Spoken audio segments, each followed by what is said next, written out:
This is the Shoot at the Hip podcast, and on this edition, we're going to be talking about Kayfabe. And I think it's necessary to talk about Kayfabe because it is always the topic of discussion. Everybody wants to talk about Kayfabe. Is Kayfabe necessary?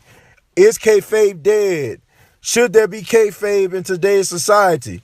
Should the wrestlers protect themselves? Should the heels be heels outside of the ring? Should faces be faces outside of the ring? Why is there no kayfabe in today's society? And should it be necessary? Well, I want to say this. As a wrestling fan, growing up as a wrestling fan, I'm 31 years old now. So I remember the time when there was no internet. And wrestling to me was real. I was a kid. I didn't know that Hulk Hogan wasn't, just this great guy. I just thought, he was just this wonderful person, man, who loved kids and loved this country. And Ultimate Warrior, I thought he was a larger than life guy who probably walked around with his face paint on outside the ring. I didn't know any better because at that time there was no internet. There was a very few dirt sheets. There were very few magazines. Nobody really talked about wrestling outside of the ring. And the characters themselves were so protected, man. They used to have wrestlers who used to go to bars, and some of those wrestlers were actually heels. And I think when Ole Anderson was actually running the territories down south, he's told his heel wrestlers, if you get into a bar fight, you better win, because if you don't win, you'll get fired. He basically told them, you got to protect your image by any means necessary. That is what he told them without necessarily telling them. So kayfabe was very, very important back in those days. But as we fast forward in today's society, it's impossible to keep kayfabe. And I think that all of these people out here that are getting upset with these wrestlers and saying that, oh man, why is this wrestler who's supposed to be a bad guy with this other wrestler who's supposed to be a good guy? It is impossible for these wrestlers to keep kayfabe. I mean, you got to think about this. If you are a WWE fan, WWE wants each and every one of their superstars to have a Twitter account. They want them to have a Twitter account so they can be able to interact with the fans and also, post different things, about different upcoming events and what have you.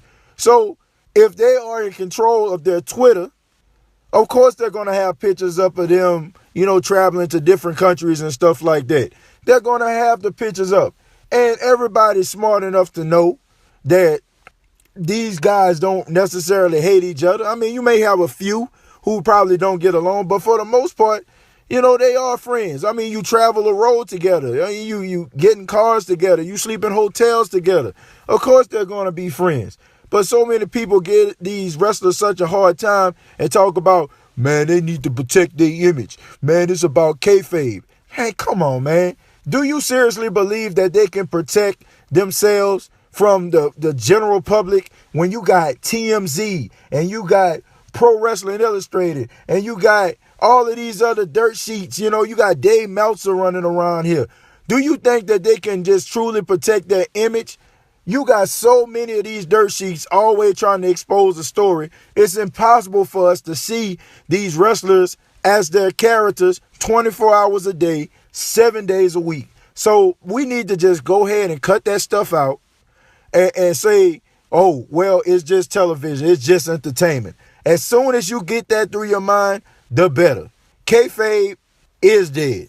Newsflash to anybody that wants to know. It is dead. But it's not the wrestler's fault. If you want to blame something, blame technology. Blame social media. Think about this.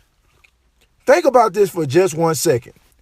If you have a social media account and you post a status, 9 times out of 10, if you actually have that app, it's going to tell everybody where you took the picture, where you post the status. They're going to say everything. Basically, it's not going to be a secret. They're going to know you posted from South Carolina, or you posted from New York City, or you posted from Los Angeles. It is so impossible for us to get away from social media. Technology is running the world. And it just trickled down into something that we all love, which is professional wrestling. So kayfabe is dead. But it doesn't take away from the fact that these guys are still performing in the ring at a high level. They're great athletes. It just tells us that they have a life outside of the ring. And what's wrong with that? There's nothing wrong with us actually knowing that these individuals have a life outside the ring. I mean, what do you think they did? Man, you think they just balled these wrestlers up and put them in tackle boxes and travel them to the next town? They're human beings, just like you and me. So is kayfabe dead? Absolutely. But it still doesn't take away from us actually enjoying it as a fan. I'm asking everyone to please subscribe to my YouTube channel, TJ Rants, and also please support me on Patreon. Go to my YouTube main page and click on the Patreon link and become a Patreon today. If you become a Patreon, a $2 Patreon, I will give you an exclusive video. That's right, an exclusive video entitled Superstar of the Week, where I give you my number one superstar for the particular week. So please continue to support me. Thank you all for listening. This has been the Shoot at the Hip podcast.